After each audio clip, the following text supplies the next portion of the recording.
오늘 나누게 되는 내용은 Chapter 7 아토피, 알러지, 건선을 막으려면 임신 전 인체 정화를 하라 중에 세 번째 사례까지 되겠습니다.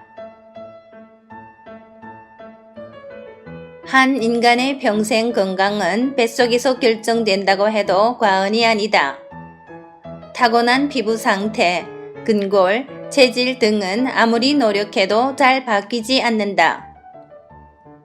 날때의 몸으로 쭉 가는 것이기 때문이다. 그래서 날 때부터 잘 태어나야 한다. 어떻게 하면 건강한 몸으로 태어날 수 있을까? 아니, 어떻게 하면 엄마는 건강한 아기를 낳을 수 있을까? 엄마가 건강해야 아기가 건강하다. 당연한 말이지만 엄마가 건강해야 태어나는 아기도 건강하다. 뱃속에 있는 10달 동안 엄마가 어떤 식으로 섭생을 하고 몸을 관리하느냐에 따라 아기 건강 일생이 결정되기 때문이다. 현재 우리나라에서 태어나는 아기 2명 중 1명이 태열을 갖고 있다고 한다. 얼굴이 빨갛게 되면서 좁쌀 같은 발진이 돋아나는 것이 태열이다. 태열은 금방 없어지기도 하지만 자라면서 아토피로 굳어지기도 하고 면역 과잉 반응을 일으키기도 한다. 한의학에서는 신생아 열증이라고 하여 태중에 있을 때 열이 공격을 받아 생긴다고 보는데 이는 과거에 환경적으로 오염원이 없을 때의 이야기다. 현재 발생하는 태열이 상당 부분은 엄마가 좋지 않은 환경에 노출되어 나타나는 것이다. 아빠를 씨앗이라고 하고 엄마를 밭이라고 할 때 좋은 열매를 맺으려면 씨와 밭이 함께 건강해야 한다. 아무리 밭이 좋아도 씨 상태가 좋지 않으면 좋은 열매가 열리는데 한계가 있다. 반대로 씨앗이 아무리 우수해도 밭에 영양분이 모자라거나 산성비, 화학비료 등으로 인해 오염되어 있다면 건강한 열매를 수확할 수 없다. 가뜩이나 임신 중독, 만혼, 제왕절개가 만연하여 건강한 자손을 보기 힘든 이때에 혈액과 세포마저 오염되어 있으니 답답한 일이다. 길을 가다 배가 부른 인부를 보면 저 애기 엄마는 인체 정화를 했을까? 피가 깨끗해야 아기도 건강한데 하는 걱정을 하게 된다. 건강한 아기를 출산할 수 있는 방법을 아는 사람으로서 얼른 달려가 알려주고 싶은 마음뿐이다. 아이 아토피 막을 수 있다. 임신 중 잘못된 섭생으로 인해 가장 만연한 게 아토피다. 아토피란 알레르기 반응이 비특이적으로 과민해진 결과 발생하는 피부 트러블이다. 아토피는 세계적으로 증가하는 추세이며 유병률이 인구 20%에 달한다고 하는 보고도 있다. 아토피가 한번 시작되면 평생을 치료해도 잘 낫지 않아 결혼은 물론 취업과 대인관계에 악영향을 미친다. 아토피 90%는 부모로부터 온다. 유전도 있지만 임신 전 부모의 건강 상태에 대부분 좌우된다. 아빠가 화학회사에서 근무하는 아이의 경우 유병률이 훨씬 높다고 한다. 아빠만큼 중요한 것이 직접적으로 피부에 닿는 태아의 환경일 것이다.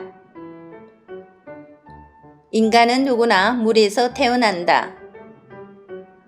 태아의 몸을 보호해주고 폐를 발달하게 하는 양수가 바로 인간의 첫물이다. 태아는 엄마의 몸 밖으로 나가기 전까지 양수를 마시고 뱉으며 호흡하고 양수에 둥둥 떠서 논다. 양수는 아이 첫 노는 물이자 먹는 물이다. 아이는 이 물을 먹고 마시고 담요처럼 덮고 놀다가 오줌도 싼다. 그러나 걱정 없다. 양수는 매일 새 것으로 교체되기 때문이다. 문제는 새로 들어온 물이 깨끗한 물이 아니라는 것이다. 현재 우리나라 산모의 양수가 매우 혼탁하다. 거의 구정물 수준이다. 이런 환경에서 아이가 건강하게 자라기를 바란다는 것 자체가 욕심일 것이다. 엄마가 먹는 것이 곧바로 양수로 전해지는 것은 아니다.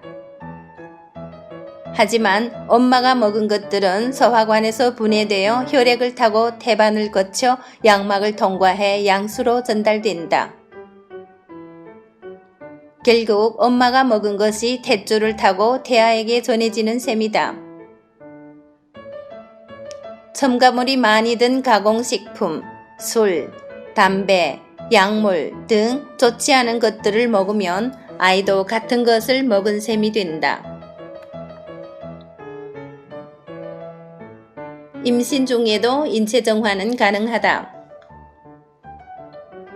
또한 임신 중에 아무리 음식을 가려 먹는다고 해도 임신 전 엄마 아빠의 장 환경이 좋지 않다면 몸 구석구석 혈액과 세포 등에 노폐물이 쌓이게 되고 이것이 배출되지 않고 남아있다가 태아에게 전달되기 마련이다. 이런 일을 방지하려면 결혼 전 신랑 신부가 나란히 인체 정화를 해야 한다. 몸속을 깨끗하게 한 상태에서 임신을 하면 건강하고 똑똑한 이세를 가질 수 있다. 인체 정화를 하게 되면 몸속만 깨끗해지는 것이 아니라 신랑 신부는 아름다운 몸매를 갖게 되어 턱시도와 웨딩드레스를 멋지게 입을 수 있다. 이제 인체 정화 프로그램은 결혼 문화로 자리 잡게 될 것이다. 이런 사실을 알지 못해 어쩔 수 없이 아이를 가졌다면 임신 중이라도 인체 정화를 할 것을 권한다. 복합 발효 배양물은 곡류, 야채, 해조류, 생양류, 상황버섯, 녹용, 화분 등 인체에 꼭 필요한 원료들을 다차원 발효하여 만든 식품으로 태아에게 아무런 해가 없다.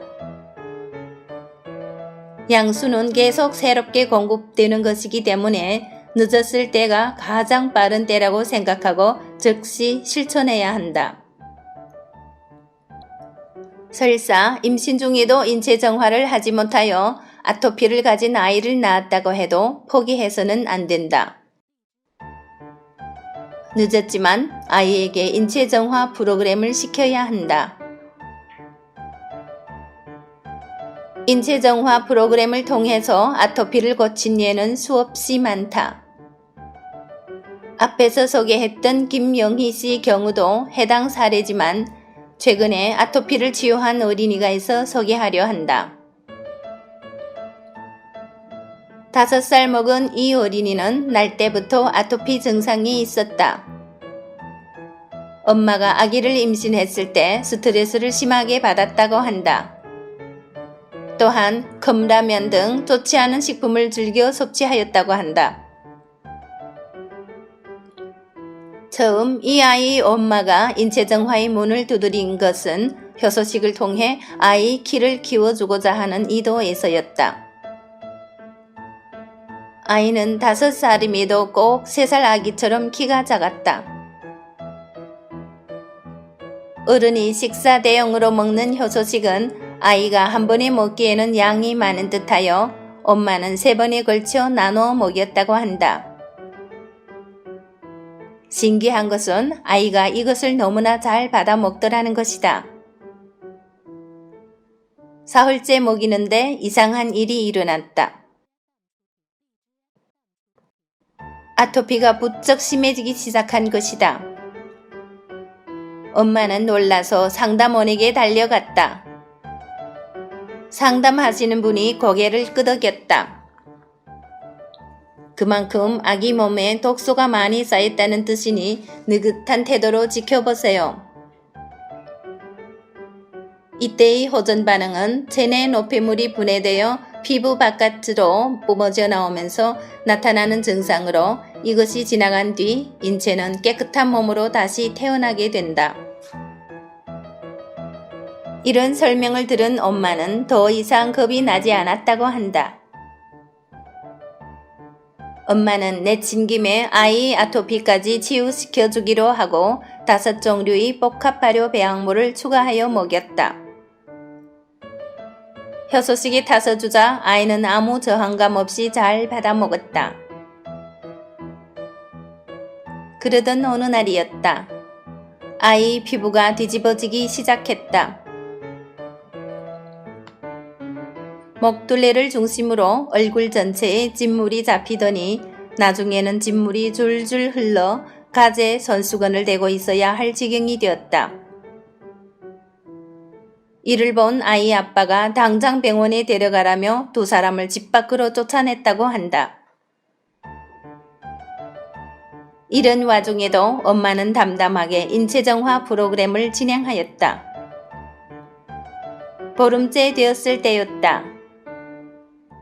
아이 상처가 마르면서 딱지가 앉기 시작했다. 한 달이 지나자 아토피가 깨끗하게 사라지면서 새살이 올라오게 되었다. 아이 특유의 보송보송하고 매끄러운 피부를 찾은 것을 보고 아빠도 감탄하여 하루 종일 아이만 들여다본다고 하였다. 우리 애가 이렇게 예뻤나? 키도 훌쩍 자랐음은 물론이다. 아토피 경우 어른들은 넉넉하게 넉 달을 잡아야 한다. 그러나 아이들은 한 달 만에 인체 정화를 해도 놀라운 효과를 보게 된다. 아이는 어른과 달리 신체 대사가 왕성하기 때문이다.